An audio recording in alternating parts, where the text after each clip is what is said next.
Estimados irmãos espíritas e não espíritas, sejam bem-vindos ao nosso canal.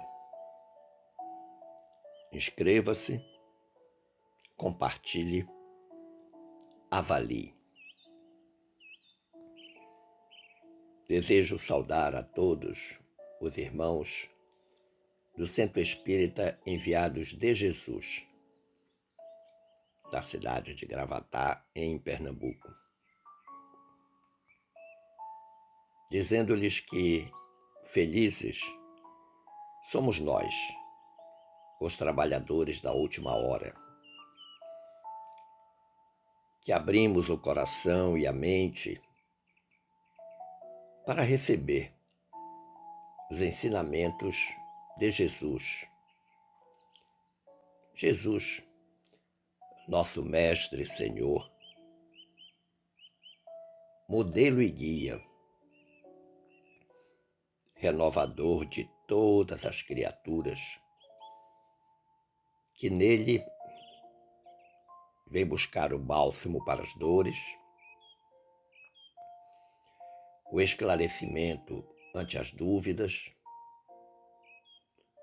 o consolo frente às amarguras, a renovação da fé para os caídos no desânimo.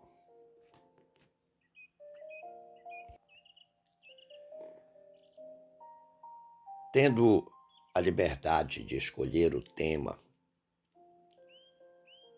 e ouvida a mentora Glorinha, depois de lermos as 50 lições da obra Agenda Cristã, da Lavra Mediúnica de André Luiz e Chico Xavier, selecionamos 7 lições que julgamos oportunas para a felicidade espiritual. Como de praxe, nós buscamos uma base evangélica e analisando o livro do Eclesiastes, capítulo 2, versículos 4 a 11, em que Salomão, rei de Israel, estabelece nas suas entrelinhas não ser a felicidade deste mundo, e avaliando a jornada terrena da criatura humana, inferimos que tal escrito se reveste da mais pura expressão da verdade. E por que dizemos isso? Por mais conquistas e ganhos que logremos nesta vida, que obtivermos nesta vida, não alcançaremos o estado de plenitude, esse estado tão desejado por todos nós, faltando-nos sempre algo. E por quê? Porque o que importa não é ter, mas ser.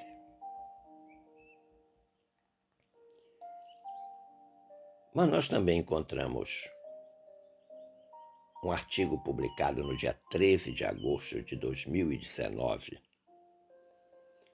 disponível na internet, de autoria do confrade Mário Sérgio Velei, da Federação Espírita do Estado de São Paulo, em que Velei faz um apreciado artigo esclarecendo o Eclesiastes. Ele diz assim, abre aspas, quando vamos ao livro de Eclesiastes, que faz parte dos livros poéticos e sapienciais do Antigo Testamento, da Bíblia cristã judaica, que vem depois do livro dos Provérbios e antes de Cântico dos Cânticos, não encontramos a frase "a felicidade não é deste mundo" escrita de forma direta, mas um relato que pretende ensinar os caminhos para melhorar a vida e atingir a felicidade. Vemos uma crítica às ilusões que um determinado sistema de sociedade apresenta como ideal. E aí ele cita que ilusões são essas: a riqueza, o poder, a ciência, os prazeres, o status social, o trabalho para enriquecimento, etc. E coloca uma pergunta fundamental: que proveito tira o homem de todo o trabalho com que se afadiga debaixo do sol? Ou seja, para onde dirigimos o nosso esforço diário? O que desejamos da nossa existência? Fecha aspas. Então, o texto do Mário Sérgio, nos leva a inferir que a felicidade em nosso planeta não é plena. Mas por quê? Podemos recorrer a duas expressões ditadas por Jesus, faladas por Jesus, duas razões de natureza evangélica. Na resposta a Pilatos, quando Jesus disse "meu reino não é deste mundo", e no sermão da despedida, quando afirmou perante os discípulos "há muitas moradas na casa de meu Pai". Então estas duas razões evangélicas podem servir de justificativa da conclusão de que a felicidade em nosso planeta não é plena. Mas assim como nós buscamos uma base evangélica, buscamos também uma base doutrinária. E esta está no Evangelho segundo o Espiritismo, capítulo 5, Bem-aventurados os aflitos, mais especificamente no item 20, um texto assinado pelo espírito François Nicolas Madeleine, o famoso cardeal Morlot, em Paris no ano de 1863. O que disse o espírito François: "Não sou feliz. A felicidade não foi feita para mim", exclama geralmente o homem em todas as posições sociais. Isso, meus caros filhos, prova, melhor do que todos os raciocínios possíveis, a verdade desta máxima do Eclesiastes: a felicidade não é deste mundo. Então vejo que o cardeal Morlot ali retoma a questão do Eclesiastes que o Velay havia comentado. Segue o cardeal: "Com efeito, nem a riqueza, nem o poder, nem mesmo a florida juventude são condições essenciais à felicidade. Digo mais, nem mesmo reunidas essas três condições tão desejadas, porquanto incessantemente se ouvem, no seio das classes mais privilegiadas, pessoas de todas as idades se queixarem amargamente da situação em que se encontram." Olha que interessante. Então, o cardeal Morlot está dizendo para nós que, apesar da trilogia riqueza, poder e juventude serem consideradas essenciais na felicidade, todos esses que possuem estas condições continuam a se sentir infelizes, continuam a se queixar das circunstâncias em que se encontram. Bom, então, de base, ou com base, melhor dizendo, na base evangélica e na base doutrinária, vamos então examinar os 7 conselhos que nós extraímos da obra Agenda Cristã. Essa obra do André Luiz e do Chico Xavier foi lançada em 1947. Portanto, ela já conta com 76 anos. O primeiro conselho que nós selecionamos: liberte sua alma. O que nos diz o André Luiz? Não se prenda à beleza das formas efêmeras. A flor passa breve. Não amontoe preciosidades que pesem na balança do mundo. As correntes de ouro prendem tanto quanto as algemas de bronze. Não se escravize às opiniões da leviandade ou da ignorância. Não perca sua independência construtiva a troco de considerações humanas. A armadilha que pune o animal criminoso é igual à que surpreende o canário inteligente. Então, nós observamos que neste primeiro conselho que André Luiz nos oferece, ele chama atenção para esta circunstância muito presente em todos nós, que é de ficarmos com o supérfluo e abandonarmos o essencial. Somos escravos de muitas circunstâncias na vida. Escravos do tempo, escravos do dinheiro, escravos das manias, escravos da ignorância, no sentido de ignorar, de desconhecer. E o que chama a atenção no final deste conselho é: não perca sua independência construtiva a troco de considerações humanas. Nós ainda usamos mal a nossa independência.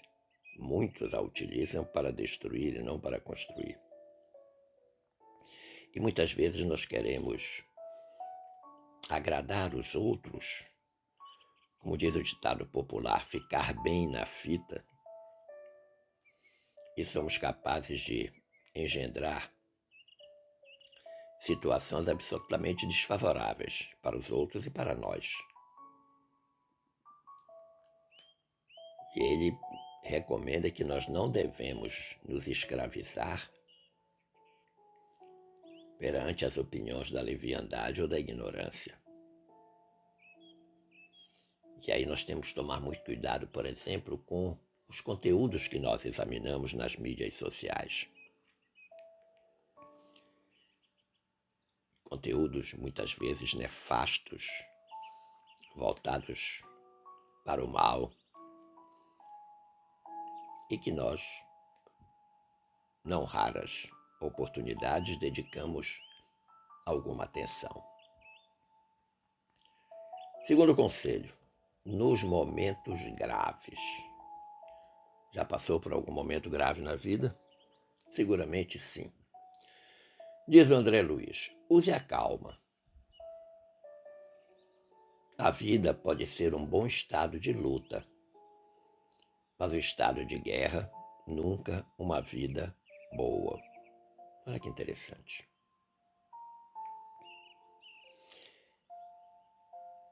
Não delibere apressadamente. As circunstâncias, filhas dos desígnios superiores, modificam-nos a experiência de minuto a minuto. Evite lágrimas inoportunas. O pranto pode complicar os enigmas ao invés de resolvê-los. Se você errou desastradamente, não se precipite no desespero. O reerguimento é a melhor medida para aquele que cai. Tenha paciência. Se você não chega a dominar-se, Debalde buscará o entendimento de quem não compreende ainda.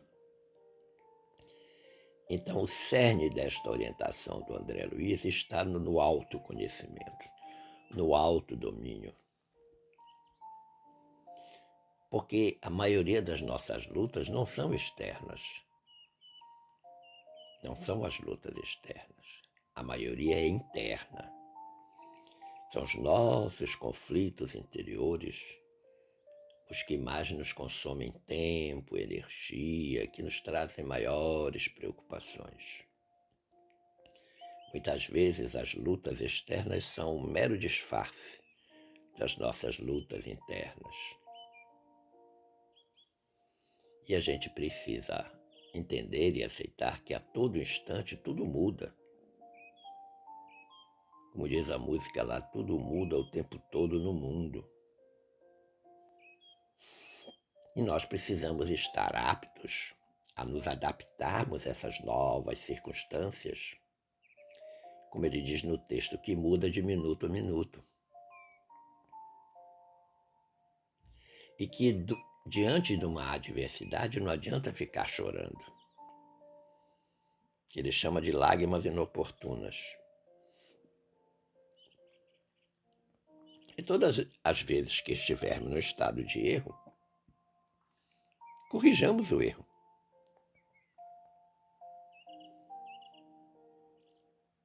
E a melhor forma de corrigir é desculpar-se, pedir perdão, fazer alguma coisa para compensar o mal praticado. E finalmente ele dá o grande conselho, né? Se você não está conseguindo compreender a si mesmo, dominar a si mesmo, como é que vai compreender os outros? Como é que você vai se entender com aqueles que ainda não lhe compreendem? Terceiro conselho do André Luiz.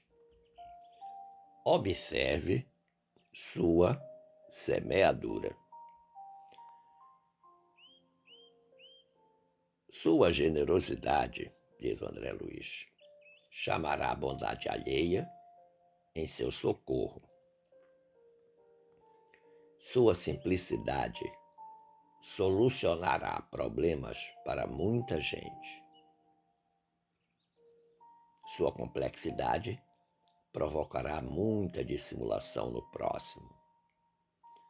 Sua indiferença fará manifesta frieza nos outros. Seu desejo sincero de paz garantirá a tranquilidade no caminho. Seu propósito de guerrear dará frutos de inquietação. Sua franqueza contundente receberá frases rudes. Sua distinção edificará maneiras corretas naqueles que o seguem. Sua espiritualidade superior incentivará sublimes construções espirituais. Sensacional. Relação de causa e efeito pura. A vida é exatamente, a vida é exatamente isso. A gente recebe o que dá. Chega até nós aquilo que nós atraímos. E ele coloca circunstâncias positivas, como a generosidade e a simplicidade, o desejo de ser sincero, a distinção, a espiritualidade superior, mas também coloca as chamadas circunstâncias adversas, a complexidade, a indiferença, o propósito de guerrear, a franqueza contundente. Muitas vezes nós somos francos demais, rudes demais, e justificamos, não, eu sou assim mesmo. E muitos dizem, eu nasci assim, eu cresci assim, vou ser sempre assim. Está sofrendo da síndrome de Gabriela, lá do nosso querido e saudoso Jorge Amado. O que nós plantarmos, nós colheremos. Isso é absolutamente inevitável. Então fica a recomendação do André Luiz. Plantemos coisas boas para que a nossa colheita seja de coisas boas ou boas coisas. Quarto conselho, em favor de si mesmo. Aprenda a ceder em favor de muitos, para que alguns intercedam em seu benefício nas situações desagradáveis. Ajude sem exigência, para que outro o auxilie sem reclamações. Não encarcere o vizinho no seu modo de pensar. Dê ao companheiro oportunidade de conceber a vida tão livremente quanto você. Guarde cuidado no modo de exprimir-se. Em várias ocasiões, as maneiras dizem mais que as palavras. Olha que interessante. Guarde cuidado do modo de exprimir-se. Em várias ocasiões, as maneiras dizem mais que as palavras. Refira-se a você o menos possível.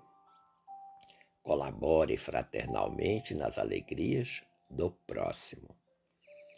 Evite a verbosidade avassalante. Quem conversa sem intermitências cansa ao que ouve.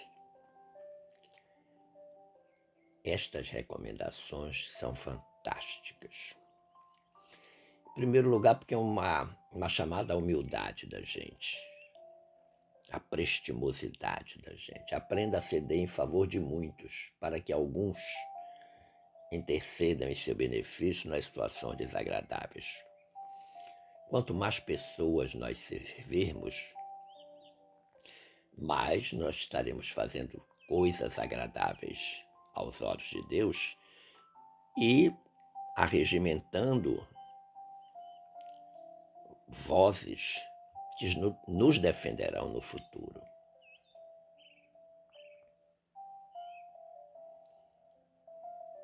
Agora, uma recomendação que eu considerei muito importante. Ajude sem exigência para que o outro auxilie sem reclamações.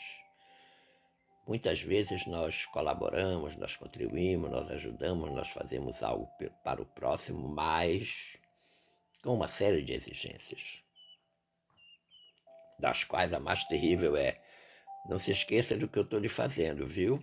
Isso é terrível.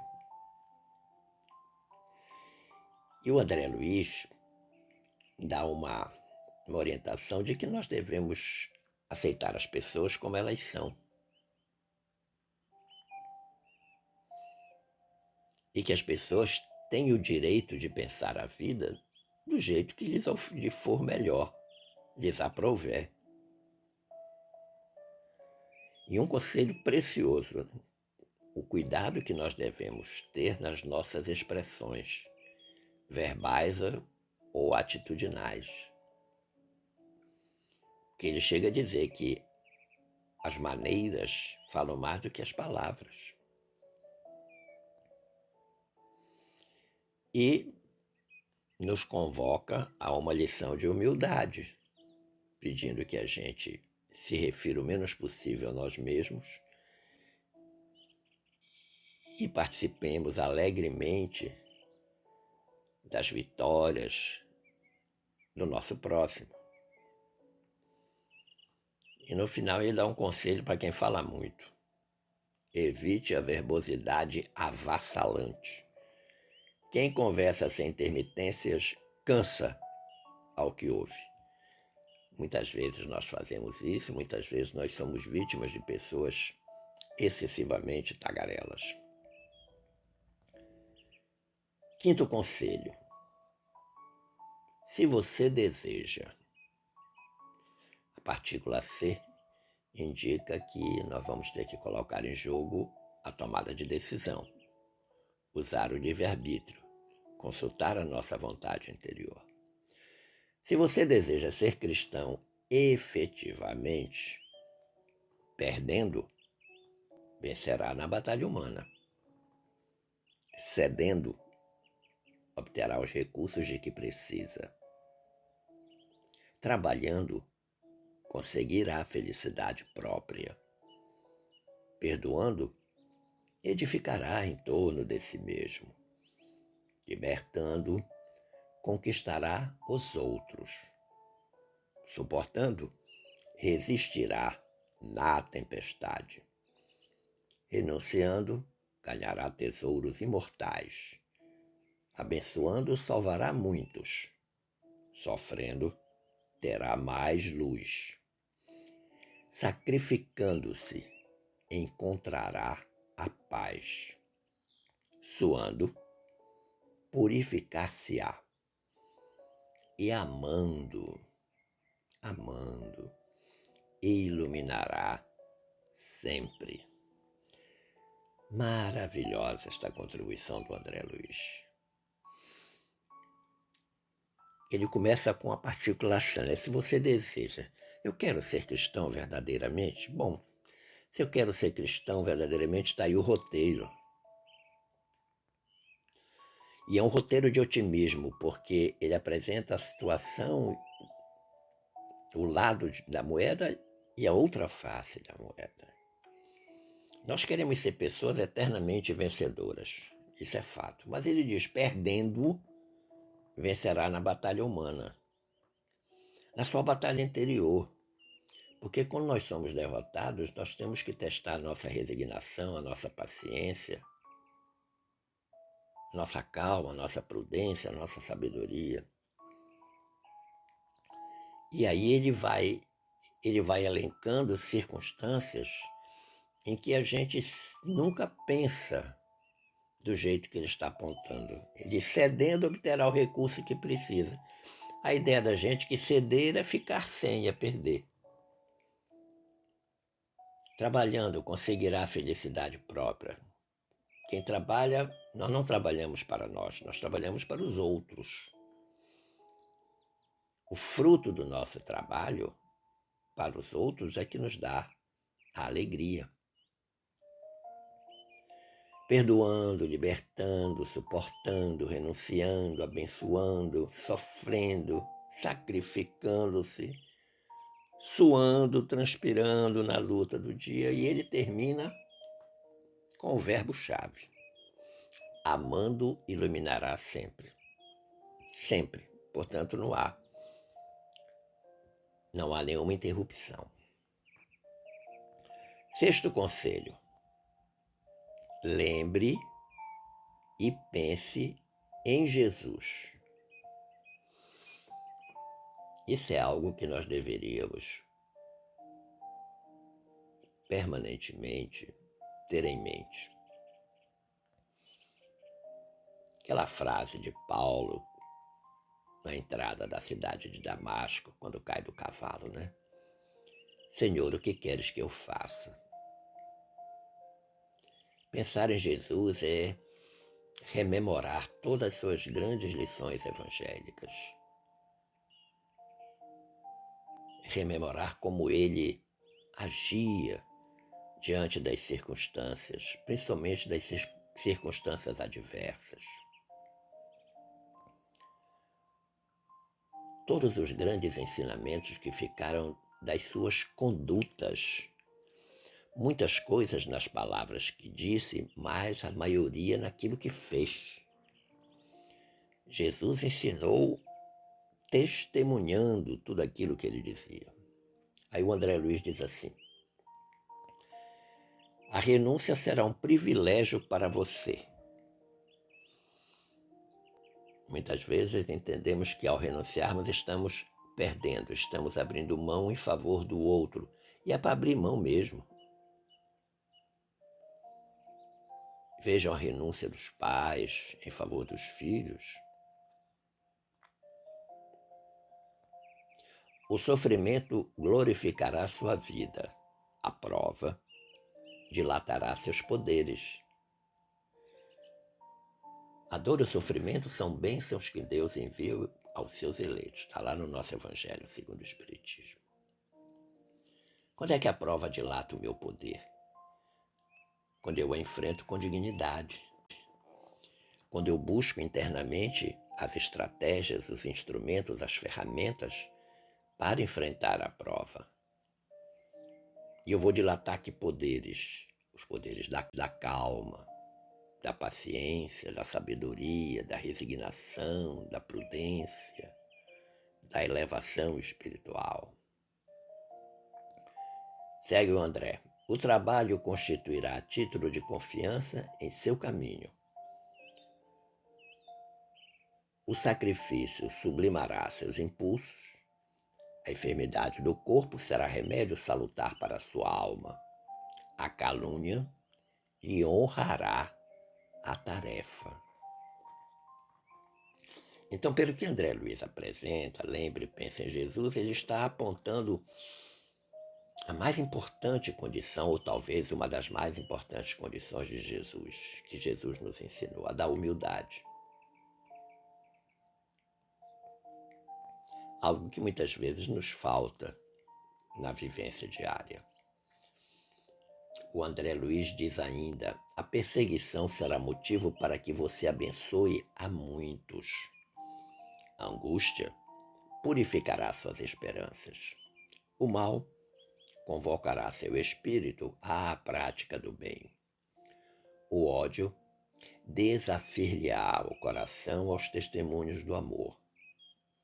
A terra, com os seus contrastes e renovações incessantes, representará a bendita escola de aprimoramento individual, em cujas lições purificadoras deixará você o egoísmo para sempre esmagado.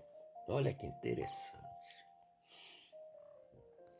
Um receituário perfeito, mas difícil de ser cumprido. Difícil. Nós nos desesperamos quando adoecemos no corpo físico. E muitas vezes as doenças do corpo físico nada mais são do que manifestações das doenças da alma. Ficamos bravos, revoltados quando somos caluniados, quando somos perseguidos. E ele dá um aconselhamento interessante. Ele diz: a angústia purificará suas esperanças. Aquele estado em que eu fico esperando por algo, angustiado, o que será que vai acontecer? Como será que eu vou resolver? Mas se eu viver esta expectativa de forma crística, as minhas esperanças na melhor solução aumentam consideravelmente. E a grande consequência desta prática proposta pelo André Luiz é o esmagamento absolutamente definitivo do egoísmo que ainda existe em nós. E o sétimo e último conselho chama-se lembranças úteis. Lembranças úteis. Ele diz: não viva pedindo orientação espiritual indefinidamente. Se você já possui 2 semanas de conhecimento cristão, sabe à saciedade o que fazer. Está colocando aqui o conhecimento como algo extremamente importante para nós resolvermos as nossas dificuldades. Conhecimento cristão das coisas do Cristo, de Jesus. Conhecer a vida de Jesus, os escritos de Jesus, as falas de Jesus, os feitos de Jesus, à exaustão. E à medida que nós vamos penetrando esse conhecimento, nós vamos tendo mais capacidade de enfrentar a luta do dia a dia. E que não vai adiantar a gente ficar eternamente pedindo aos espíritos, ao anjo da guarda, ao mentor, ao guia, ao protetor, que resolva os nossos problemas. Quem resolve os nossos problemas somos nós mesmos. Em seguida ele diz: não gaste suas energias tentando consertar os outros de qualquer modo. Isso é algo que a gente tem o hábito de fazer. Quando consertamos a nós mesmos, reconhecemos que o mundo está administrado pela sabedoria divina e que a obrigação de cooperar invariavelmente para o bem é nosso dever primordial. Não acuse os espíritos desencarnados, sofredores, pelos seus fracassos na luta. Repare o ritmo da própria vida. Examine a receita e a despesa, suas ações e reações, seus modos e atitudes, seus compromissos e determinações, e reconhecerá que você tem a situação que procura e colhe exatamente o que semeia. Ah, que lição primorosa! Não recorra sistematicamente aos amigos espirituais quanto a comezinhos deveres que lhe competem no caminho comum. Comezinhos deveres, as coisas do dia a dia, as coisas mais simples do mundo. Eles são igualmente ocupados, os espíritos, os amigos espirituais. Enfrentam problemas maiores que os seus. Detêm responsabilidades mais graves e imediatas. E você, nas lutas vulgares da terra, não teria coragem de pedir ao professor generoso e benevolente que desempenhasse funções de ama seca. Não espere a morte para solucionar as questões da vida, nem alegue enfermidade ou velhice para desistir de aprender, porque estamos excessivamente distantes do céu. A sepultura não é uma cigana cheia de promessas miraculosas, e sim uma porta mais larga de acesso à nossa própria consciência. Este último conselho, lembranças úteis, inclusive é o que tem o texto mais longo, mas eu considerei ele extremamente oportuno para todos nós que buscamos a nossa felicidade espiritual. E o André Luiz faz recomendações pontuais precisas das coisas que nós passamos no nosso dia a dia. E ele termina com uma advertência, uma chamada de atenção importante. Não espere a morte para solucionar as questões da vida. Não pense que se morrer seus problemas acabaram. A organização Tabajara. Claro que não. E faz uma colocação importante. Olha, o fato de você estar doente ou estar idoso não é motivo para você desistir de aprender. E ele apresenta a justificativa para que a gente não haja dessa forma, porque estamos excessivamente distantes dos céus. E faz uma colocação em relação à sepultura que eu achei muito interessante, a analogia que ele fez, né? A sepultura não é uma cigana cheia de promessas miraculosas. Ou seja, quando eu morrer, meus problemas acabaram. Claro que não. E sim uma porta mais larga de acesso à nossa própria consciência. Porque depois que nós desencarnamos e que retornamos ao plano espiritual, aí nós teremos uma grande clareza consciencial de tudo que fizemos na reencarnação que acabamos de deixar. Se eu puder dar um aconselhamento, encerrando esta reflexão, eu diria que esse aconselhamento é no sentido de que você faça a leitura dessas 50 lições do André Luiz que estão nessa obra consultada, Agenda Cristã. Inclusive ela está disponível na internet, você pode acessar o texto, o livro, ler, esperando ter contribuído para o entendimento deste assunto, 7 conselhos para a felicidade espiritual. Eu agradeço o carinho da atenção e das boas vibrações dispensadas e desejo que fiquemos todos em paz com Jesus. Um forte abraço.